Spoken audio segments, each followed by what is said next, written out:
ታሪካችን የሚጀምረው በእስራኤሎች ዘንድ ጨለማ በሚባለው ዘመን ወቅት ነበር። አዎ እስራኤላውያኖች ለ40 ዓመታት ሙሉ በፊሊስጤማውያኖች ሲጨቆኑና ሲገዙ ነበር። በዚህ ሁሉ ውስጥ ግን ዞራ በምትባለው ከተማ ውስጥ አንድ ማኑሄ የሚባል ከዳን ነገድ የሆነ ሰው ይኖር ነበር። ታዲያ ግን ሚስቱ ልጅ መውለድ አትችልም ነበረ፣ መሃን ነበረች። ነገር ግን አንድ ቀን የእግዚአብሔር መልአክ ወደ እሷ ተገለጠና መካን ነሽ፣ ልጅ መውለድ አትችይም፣ ነገር ግን በቅርቡ ትጸንሻለሽ፣ ወንድ ልጅም ትወልጃለሽ አላት። በመቀጠልም ግን ታዲያ ከዚህ ልጅ ጋር በተያያዘ የሚያሰክር ነገር እንዳትጠጪ ወይም ደግሞ ያልተቀደሰ ነገር እንዳትመገቢ ብሎ አስጠነቀቃት። ታዲያ ግን የምትወልጂው ልጅ በፍጹም ፀጉሩን መቁረጥ የለብሽም፣ በፀጉሩ ላይ ምላጭ እንዳያልፍ፣ ምክንያቱም ልጁ ናዝራዊ ስለሚሆን ገና ከማህፀኑ ጀምሮ ለእግዚአብሔር የተሰጠ ልጅ ነው የሚሆነው። መላው እስራኤልንም ከፊሊስጤማውያኖች እጅ የሚያስጥል መስፍን ይሆናል ብሎ ተናገራት። ታዲያ ይቺ ሴት በጣም ደስተኛ ሆና በሩጫ ለባሏ ሄዳ የተፈጠረውን ነገር ለመናገር ወሰነች። ታዲያ ባልየው ማኑሄ ይሄ ነገር በድጋሚ እንዲታይ መጸለይ ጀመረ ወደ እግዚአብሔር። የሚወለደውንም ልጅ እንዴት ማሳደግ እንዳለባቸው እንደገና እንዲያስተምረው ፈለገ። በዚህ ሰዓት እግዚአብሔር የማኑሄን ጸሎት በድጋሚ ሰማ። ታዲያ ያ መልአክ ድጋሚ ተመለሰ። ማኑሄም መልአኩን እንዲህ ብሎ ጠየቀ። ትንቢቱ በተፈጸመ ጊዜ ምንድነው በልጁ ላይ ማድረግ ያለብን በሕይወቱ ላይ ብሎ ጠየቀ። መልአኩም በድጋሚ እያንዳንዱ ከእግዚአብሔር ዘንድ የታዘዘውን ትእዛዝ ነገራቸው። እናቲቱም አጥብቃ ትእዛዛቱን እንድትከተል አስጠነቀቃቸው።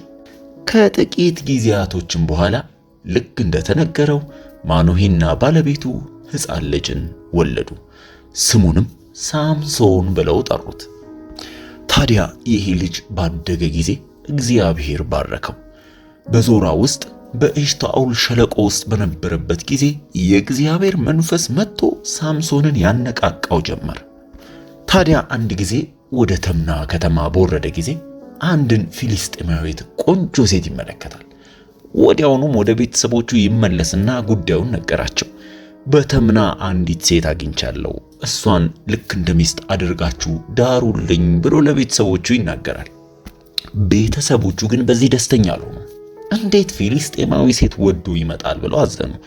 ከህዝቦች መካከል አንድ ቆንጆ መልካም ሴት አጥተ ነው ከፊሊስጤም መካከል ሴት የምትወደው ብለው ይጠይቁታል። እንዴት ካልተገረዙ ፊሊስጤማውያኖች መካከል ሚስት ልትፈልግ ሄድክ ብለው ጠየቁት። ነገር ግን ሳምሶን ቤተሰቦቹን አልሰማም። ይልቁንስ አምርሮ ይጠይቃቸው ጀመር። ይህቺን ሴት አምጡልኝ፣ ሚስቴ መሆን ያለባት እርሷ ናት ብሎ መጮህ ጀመረ። ነገር ግን ይሄን ነገር ቤተሰቦቹ አላስተዋሉም ነበር። ለካ እግዚአብሔር በፊሊስጤማውያኖች መካከል ነገር እየፈለገ ነበርና ይህንን ምክንያት አድርጎ ሊጠቀም ፈልጎ ነው። ታዲያ አንድ ወቅት ላይ እንደለመደው ሳምሶን ወደ ተምና እየሄደ ባለበት ድንገት ከጫካ ውስጥ አንድ ወጠምሻ የሆነ የሚያስፈራ ወጣት አንበሳ ወደ ሳምሶን ተጠጋ። ታዲያ ሳምሶንን ሊበላው ዘሎ ሊወጣበት ሲል ድንገት በሳምሶን ላይ የእግዚአብሔር መንፈስ ወረደበት። ከየት መጣ የማይባል ኃይል በሱ ላይ ስለመጣ ሳምሶን ልክ እንደ ፍየል ጥቦትና እንደ ግልገል በእጁ ብቻ አንበሳውን ገነጣጠለው። የአንበሳውም ሬሳ በመንገድ ላይ ጥሎት ሄደ። እግዚአብሔር በሳምሶን ላይ አንዳች የጀመረው ትልቅ ነገር እንዳለ ማሳያ አንዱ ይሄ ነው። ታዲያ ግን ሳምሶን የተፈጠረውን ለማንም ቢሆን አላወራም። ለአባቱም ቢሆን ለእናቱም አልተናገረም። በኋላ ላይ ታዲያ በዛው መንገድ ተመልሶ በሚመለስበት ያንን የገደለውን አንበሳ ሬሳው በመንገድ ላይ ሆኖ በዛም ሬሳ ውስጥ የንብ ማር ተቀምጦ አገኘ። ታዲያ በሚገርም ሁኔታ ሳምሶን ያንን የንብ ማር ይልስና ለቤተሰቦቹ ይዞ ሄደ። እነሱንም አበላቸው። አሁንም ቢሆን ግን ይህንን ማር ከየት እንኳን እንዳመጣው ለቤተሰቦቹ አልተናገረም ነበር። ከጥቂት ጊዜም በኋላ በሳምሶን በሰርጉ ላይ 30 ለሚሆኑ ፍልስጤማውያኖች አንድን ምሳሌ ይጠይቃቸው ጀመር። እንደዚህ አላቸው፣ እስቲ አንድ ምሳሌ ልንገራችሁና ፍቱልኝ። ይህንን ምሳሌ በ7 ቀን ውስጥ ፈታችሁ ካመጣችሁልኝ ለእናንተ 30 ልብስ መቀየሪያ አመጣላችኋለሁ፣ እንዲሁም 30 ቀያሪም እጨምርላችኋለሁ። ነገር ግን ምላሹን ማምጣት ካልቻላችሁ ደግሞ እናንተ በምትኩ 30 ልብስና 30 ቀያሪ ታመጣላችሁ ብሎ ነገራቸው።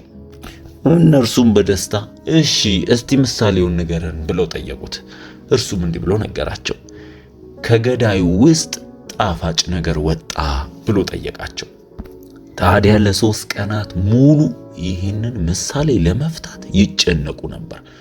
ምንም ግን ምላሽ በማጣታቸው ምክንያት ወዲያውኑ ሳምሶን ወዳገባት ወደዛች ፍልስጤማዊ ሴት ሄዱና ይህንን ተረትና ምሳሌ እንደምንም ብለሽ ከባልሽ ውስጥ ፈተሽ ይዘሽልን፣ አለበለዚያ አንቺንና ቤተሰቦችን ሁሉ እናቃጥላቸዋለን፣ የአባትሽንም ቤት ሁሉ መቃብር ነው የምናዘጋጀው ብለው አስፈራሯት። በዚህ ሰዓት ታዲያ ሴቲቱም ተጨነቀችና ወደ ባሏ ወደ ሳምሶን ሄዳ እንዲህ ብላ እሱንም አስጨነቀችው። አንተ አትወደኝም፣ ብትወደኝ ኖሮ አንተ ለሕዝቤ የሰጣቸውን ምሳሌ እንኳን ለኔ ትነግረኝ ነበር። ግን ለሕዝቤ የሰጣቸውን ያንን ምሳሌ ለኔ እንኳን መልሱን አልነገርከኝም ትለዋለች። እሱም ለእናትና ለአባቴ እንኳን አልነገርኳቸውም፣ እንዴት ነው ላንቺ ምነግርሽ ብሎ ይመልስላታል። የሚቀጥለውንም 7 ቀን ሙሉ አትወደኝም እያለች ታለቅስ ጀመረ።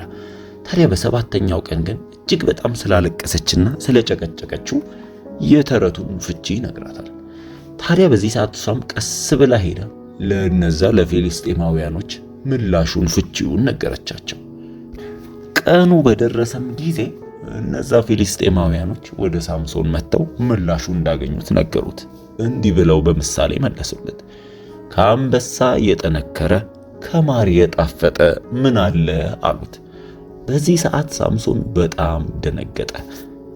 በዚህ ሰዓት እጅግ በጣም ተበሳጨና ሳምሶን ወደ መንገድ ወርዶ ከነሱ መካከል ያሉ 30 ሰዎችን ሄዶ ደበደባቸውና ልብሳቸውን ገፎ አምጥቶ ቃል ለገባላቸው ሰዎች ያስረከበ።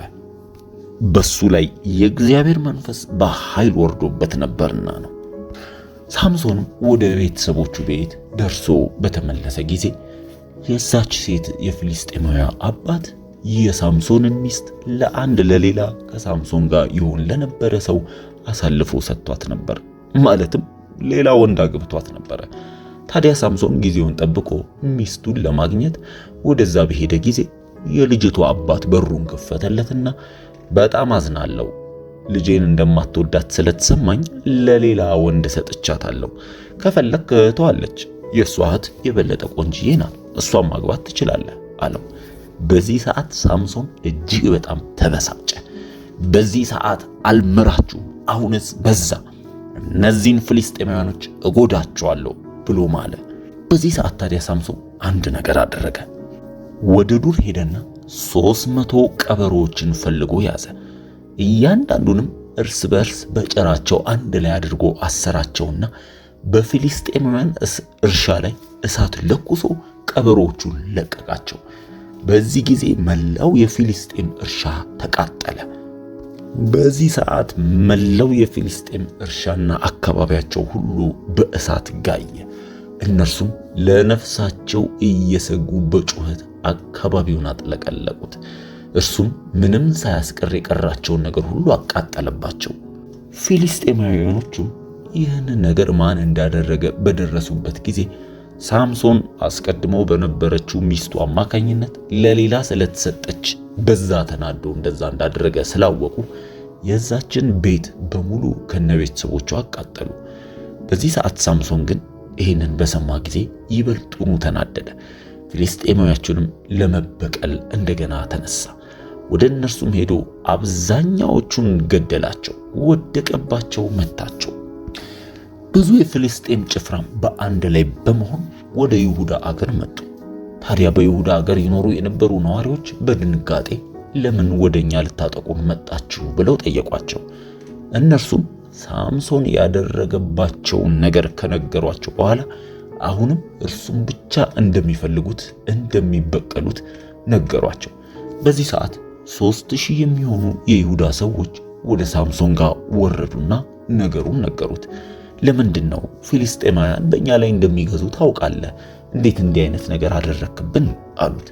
አሁንም አንተን አስረን ወደ ፊልስጤማውያኖች ልንሰጥህ መተናል ብለው ነገሩት። በዚህ ሰዓት ሳምሶን እነርሱ ብቻ እንዳይገሉት ተማጸናቸው። በገመድ ማስረው ለፊልስጤማውያን ብቻ እንዲሰጡት ነገራቸው። በዚህ ሰዓት እነርሱም በሐሳቡ ተስማሙ። አዎ እኛ አንተን አንነካ፣ ይልቁንስ አንተን አስረን ለፊልስጤማውያኖቹ ነው የምናስረክበው ብለው ቃል ገቡለት። ታዲያ ቃል እንደገቡት ሳምሶንን በአዲስ ጠፍር አሰሩትና ወደ ፊልስጤማውያኖች ይዘውት ሄዱ። ፊልስጤማውያኖች ሳምሶን በአዲስ ጠፍር ታስሮ ወደ እነሱ እንደመጣ ባዩ ጊዜ ደስ አላቸው። እሱንም ሊገድሉት ወደሱ ተጠጉ። በዚህ ጊዜ ግን አንዳች ነገር ተፈጠረ። በሳምሶን ላይ ታላቅ የሆነው ኃይለኛ የእግዚአብሔር መንፈስ ወረደበት። ያንን የታሰረበትንም እርጥብ ገመድ ልክ እንደ አንድ ጨርቅ በጣጠሰው። በአጠገቡም የአዲስ አህያ አጥንት አገኘና ያንን የአህያ አጥንት ብድግ አድርጎ በአጠገቡ የነበሩትን መላው ፊልስጤማውያኖችን ጨራረሳቸው። ሳምሶንም በሚያስደንቅ ሁኔታ 1000 የሚሆኑ ፊልስጤማውያኖችን በአህያ መንጋጋ ብቻ ገድሎ ጨረሳቸው። በዚህ ሰዓት ይህንን በፈጸመ ጊዜ ሳምሶን በዛ ስፍራ ላይ እጅግ በጣም ተጠማ። ከጥሙም የተነሳ ሊሞት እንደሆነ ተሰማው። ወዲያውኑም ወደ እግዚአብሔር እንዲህ ብሎ ጮኸ። እግዚአብሔር ሆይ ለባሪያ ይህንን የሚያክል ታላቅን ድል ሰጠኸው። ታዲያ በእነዚህ ባልተገረዙ ፍልስጤማውያኖች እጅ አሳልፈ ልሰጠኝ ነው በጥም እንደዚህ እስከመሞት ድረስ የሆንኩት ብሎ ጸለየ። በዚህ ሰዓት አንዳች ምንጭ በአጠገቡ ፈለቀለት። ያንንም ምንጭ አንስቶ ሳምሶን ጠጣ፣ ሕይወቱም ተመለሰች። እስከ ዛሬ ድረስ ያ ታላቅ ምንጭ አኮሬ ተብሎ ይጠራል። እስከ ዛሬም ድረስ በሊሃይ የሚገኝ ስፍራ ነው። እንደዚሁ ከዕለታት አንድ ቀን ሳምሶን ወደ ጋዛ ወረደ። በዚያም ዓይኑን የጣለባት አንዲት እጅግ የተዋበች ሴት ተመለከተ። ወደ እርሷም ቤት ገብቶ ከእርሷ ዘንድ አደረ። ታዲያ በዛ በጋዛ የነበሩ ፊልስጤማውያኖች ሳምሶን በጋዛ እንዳሉ በሰሙ ጊዜ እጅግ በጣም ደስ አላቸው። አካባቢውንም ከበው በበሩ መግቢያና መውጫ አድብተው ይጠብቁ ጀመር። ሌሊቱን ሁሉ በዛ ስፍራ ላይ አደሩ። በነጋታውም ሊገሉት አቅደው አሲረው ነበረ። ነገር ግን ሳምሶን ገና ከመንጋቱ በፊት አስቀድሞ ከቤቱ ወጣ። በከተማውም የነበረውን ሁለቱም በሮቹንና ቅጥራቸውን ምሰሶቹን አንድ ላይ ብድግ አድርጎ እንደ ቀላል ተሸከማቸው። ቅጥሩንም ወስዶ በተራራ ላይ ጫፍ ወስዶ ጣለው። ይሄ በጣም የሚያስደንቅ የእግዚአብሔርን ኃይል ማሳያ ነው። ልክ እንደ ቀላል የአንድን ከተማ ቅጥር ተሸክሞ በተራራ ላይ ወስዶ ማስቀመጡ የእግዚአብሔር ኃይል በእውነትም በሳምሶን ላይ ይሰራ እንደነበረ ሚስጥራዊ የሆነ ማሳያ ነው። ከጊዜያቶች በኋላ ግን ይህ ሳምሶን የተባለ ሰው በዛች በፊልስጤማዊ ሴት ፍቅር ተነደፈ። ስሟም ደሊላ ይባል ነበር። ታዲያ ይህንን ያወቁት እነዛ ፊልስጤማውያኖች ቀስ ብለው ወደዚች ሴት ጋር ይሄዱና እስቲ ቀስ ብለሽ አወጣተሽ ጠይቂው፣ የዚህ ሰውዬ የኃይሉ ምንጭ ምኑ ነው ብለው ጠየቋት። እንዴትስ ነው ይህንን ኃይሉን ምንጭ አውቀን አስረን እሱን ለኛ የምናስገዛው አሏት። ይህንን ከነገረቻቸው እያንዳንዳቸው 1100 የሆነ ብር እንደሚሰጧት ነገሯት። በሐሳባቸው ተስማማች። ቀስ ብላመች ሴት ታዲያ ወደ ሳምሶን ትጠጋና እስቲ የኃይልህ ምንጭ ምንድን ነው ንገረኝ፣ እንዴትስ ነው አስሬህ አንተን ኃይል አልባ መሆን የምትችለው ብላ ጠየቀችው።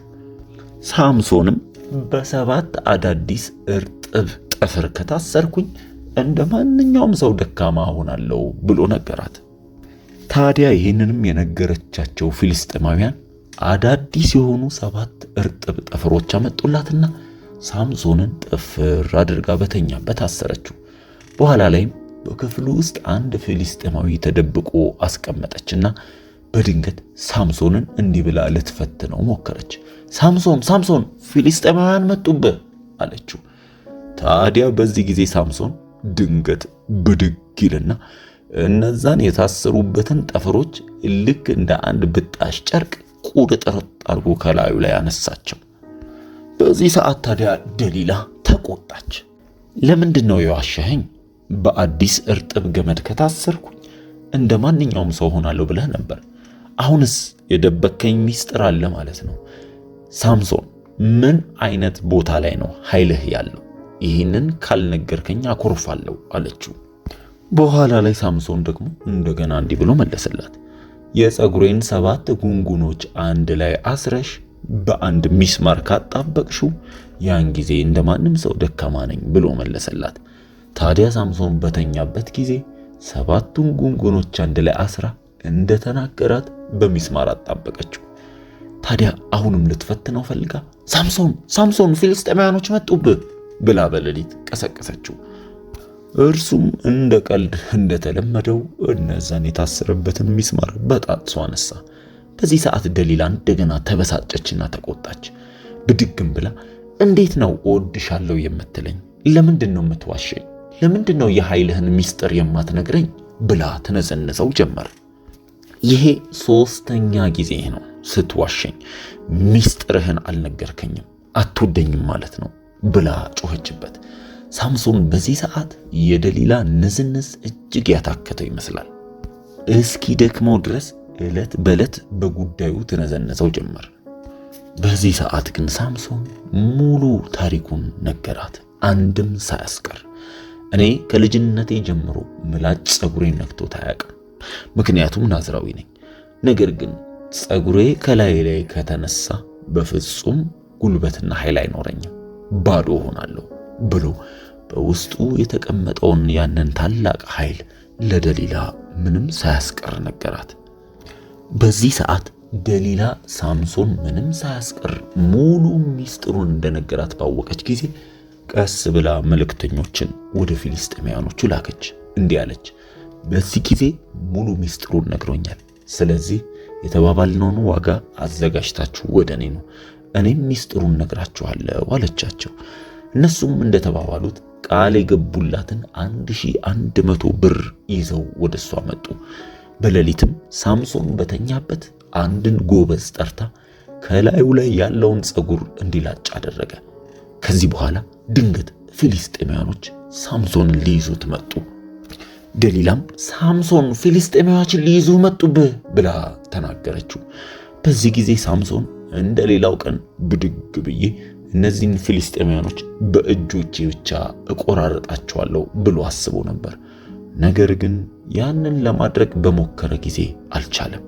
የእግዚአብሔር መንፈስ ተለይቶት እንደሄደ አላወቀም ነበር። ይልቁንስ ፊልስጤማውያኖቹ ልክ እንደ አንድ ተራ ሰው ሳምሶንን ይዘው አሰሩት። በሚያሳዝን ሁኔታ አይኖቹን እንኳን ከሱ ላይ አወጡ።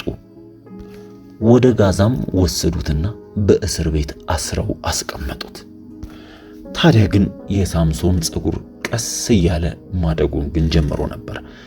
ሳምሶን ከታችኛው ክፍል በታሰረበት ከላይኛው ክፍል ደግሞ ብዙ ፊልስጤማውያኖች በአንድነት ተሰባስበው ነበር። በዚህ ስብስባቸው ፈጣሪያቸውን ወይም ጣዖታትን ሊያመልኩ ጠላታችንን ሳምሶን በእጃችን አሳልፎ ሰጠን ብለው መስዋዕት ሊያቀርቡ ተሰባስበው ነበር። ታዲያ እነዚህ ስብስቦች ሳምሶንን ባዩት ጊዜ ይቀልዱበትና ያላግጡበት ነበር። የኛ አምላክ ይህንን ጠላታችንን በእጃችን አሳልፎ ሰጠ እያሉ ይነጋገሩበታል። ጭራሽ ብለው እየተዝናኑና እየሰከሩ በመሃል ሳምሶንን ያስመጡትና እንዲጨፍርላቸው እንዲደንስላቸው ያደርጉ ነበር። ታዲያ ያ እነሱ ተሰባስበውበት የነበረው ደርብ ህንፃ በተሰበሰቡበት ሳምሶን አንድን ብላቴና ልጅ ጠራና እስቲ የዚህን ህንፃ ምሰሶ እጆቼን አስደግፍ ብሎ ጠየቀው። በዚህ ሰዓት ብላቴናው ሳምሶንን ወደ ህንፃው ምሰሶ እጆቹን ወሰደ። በዛ ጊዜ በሙሉ የፊልስጤም አመራሮች፣ መሪዎች ከነሚስቶቻቸው በዛ ህንፃ ውስጥ ተቀምጠው ነበር። 3000 የሚያክሉ ወንዶችና ሴቶች ፊልስጤማውያን ተሰብስበው ነበር። በሳምሶን ላይ ተሰብስበው እየተመለከቱ ይቀልዱና ያላግጡ ነበር። በዚህ ሰዓት ነበር ሳምሶን ወደ አምላኩ ወደ ፈጣሪው ይጮህና ይጸልይ የጀመረው። አምላኬ እግዚአብሔር ሆይ እባክህ ምህረት አድርግልኝ፣ ለአንዴና ለመጨረሻ ጊዜ ጉልበትና ኃይሌን መልስልኝ፣ እነዚህንም ጠላቶችን ፍልስጤማውያኖችን ልበቀላቸው ብሎ ወደ አምላኩ ተማጸነ። በዚህ ሰዓት እጆቹን እንደምንም ማስጠጋና በምሰሶ ግራና ቀኝ አጥብቆ ያዘ። ከዚያም እንዲህ ብሎ ጮኸ፣ አምላኬ ሆይ አንተ ድልን ስጠኝ፣ ከነዚህ ከጠላቶቼ ጋር አብሬ ሞታለሁ ብሎ ባለ በሌለ ኃይሉ ለአንዴና ለመጨረሻ ጊዜ እነዛን ምሰሶች ይነቀንቅ ጀመር። የእግዚአብሔር ኃይልም እንደገና በሳምሶን ላይ ሆነበት። በድንገትም እነዛ ምሰሶች ተናጉ፣ ሙሉ መድረኩም ወደቀ። ከላይ የነበሩት ፍልስጤማውያን ላይ ቤቱ ተከደነባቸው። በአካባቢው ላይ የነዛ ሁሉ ፍልስጤማውያን ጩኸትና ድምፅ ጫጫታ መሆን ጀመረ። ሳምሶንም በሕይወት ከኖረው ይልቅ በሞቱ በጣም ብዙ ፍልስጤማውያኖችን በአንድ ጊዜ ፈጃቸው። የሳምሶን ቤተሰቦችም ወደዛ ስፍራ መጡና የሳምሶንን ሬሳ ተሸክመው ወደ ነበረበት ወደ ዞራና ወደ ኤሽታኦል ሸለቆ ሊቀብሩት አመጡት። በአባቱ መቃብርም በማኑሄ ዘንድ ተቀበረ። እስራኤልን ለ20 ዓመታት ሙሉ በሰላም እንድትሆን አድርጎ ገዝቶ ነበር። የሳምሶንን ሕይወት ስንመለከት እግዚአብሔር እንዴት በአንድ ሰው ብቻ ተጠቅሞ ዓላማውን እንደሚፈጽም የሚያሳይ ትንቢታዊ ነገር ነው። ሳምሶን የተሰጠው ልዩ መለኮታዊ አቅም ከእግዚአብሔር ዘንድ ብቻ የሚሰጥ ነበር።